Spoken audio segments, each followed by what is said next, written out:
بسم اللہ الرحمن الرحیم۔ محترم سامعین کرام، السلام علیکم ورحمۃ اللہ وبرکاتہ۔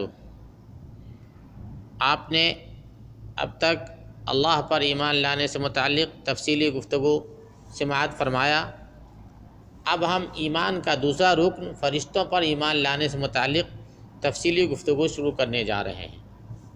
چنانچہ مؤلفین فرماتے ہیں کہ ایمان بالملائکہ کی تعریف، فرشتے کو عربی میں ملائکہ اور ملک وغیرہ کہا جاتا ہے، تو فرشتوں پر ایمان لانے کی تعریف فرماتے ہیں یہ اعتقاد رکھنا کہ اللہ تعالیٰ کی ایک مخلوق فرشتے ہیں جنہیں اللہ نے نور سے پیدا فرمایا ہے، اور وہ انہیں جو حکم دیتا ہے وہ کر گزرتے ہیں، اللہ کی نافرمانی نہیں کرتے، وہ ہمیں نظر نہیں آتے، وہ دن رات اللہ کی تسبیح بیان کرتے ہیں اور سستی ہرگز نہیں کرتے۔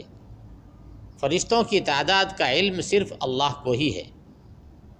اللہ نے فرشتوں کے ذمے الگ الگ ڈیوٹیاں لگا رکھی ہیں جن کو وہ پوری طرح سے انجام دیتے ہیں۔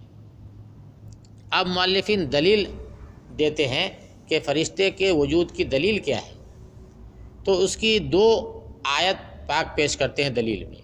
پہلی آیت فرماتے ہیں وَلَكِنَّ الْبِرَّ مَنْ آمَنَ بِاللَّهِ وَالْيَوْمِ الْآخِرِ وَالْمَلَائِكَةِ، ترجمہ، اور لیکن نیکی اسی کی ہے جو اللہ اور یوم آخرت اور فرشتوں پر ایمان لے آیا۔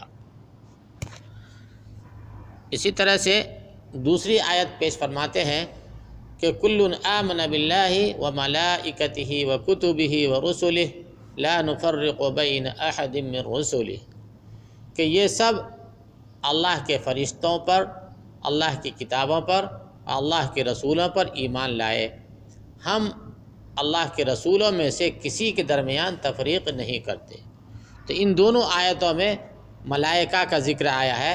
ملائکہ کو اردو اور ہندی میں فرشتے سے تعبیر کی جاتی ہے، تو پتہ چلا کہ فرشتوں کا وجود جو ہے قرآن سے ثابت ہے۔ اسی طریقے سے مؤلفین فرشتوں کے ثبوت سے متعلق ایک حدیث بھی پیش فرماتے ہیں۔ وہ حدیث بہت لمبی ہے جو حدیث جبریل کے نام سے مشہور ہے۔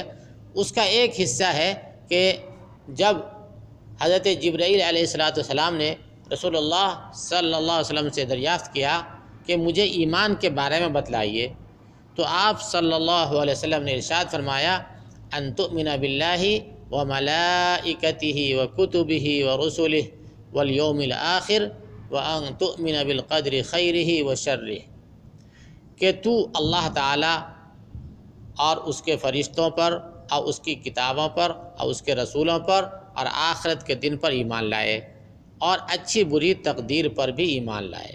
تو اس حدیث پاک میں بھی ملائکہ کا ذکر آیا ہے، تو ملائکہ کا ثبوت جو ہے قرآن و حدیث سے ہمیں معلوم ہو گیا۔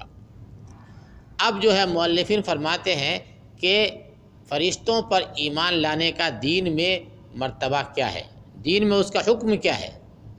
فرماتے ہیں فرشتوں پر ایمان لانا ایمان کے 6 ارکان میں سے دوسرا رکن ہے، جن کے بغیر بندے کا ایمان نہ تو درست ہوتا ہے اور نہ ہی قبول کیا جاتا ہے۔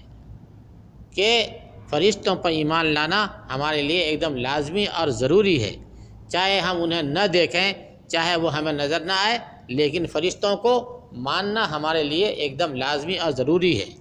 جو شخص فرشتوں کا انکار کر دے گا وہ ایمان سے نکل جائے گا، وہ کافر ہو جائے گا۔ فرماتے ہیں مسلمانوں کا اس بات پر اجماع ہے کہ معزز فرشتوں پر ایمان لانا واجب ہے۔ ان میں جن کا ذکر اللہ تعالیٰ نے فرمایا ہے، جو کوئی ان کے وجود کا یا ان میں سے بعض کے وجود کا انکار کرتا ہے وہ کافر ہے اور کتاب و سنت اور اجماع کا مخالف ہے۔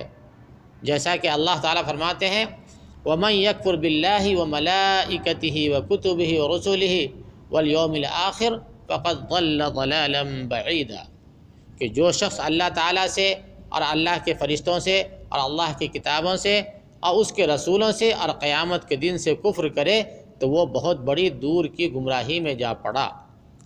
اس سے اندازہ ہوا کہ فرشتوں پر ایمان لانا ہمارے لیے ایک دم ضروری ہے۔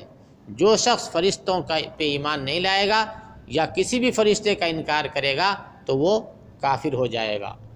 اس کے بعد مؤلفین فرشتوں پر ایمان لانے کی کیفیت سے متعلق کچھ گفتگو کرنے جا رہے ہیں، جس کو ہم انشاءاللہ اگلے سبق میں پیش کرنے کی کوشش کریں گے۔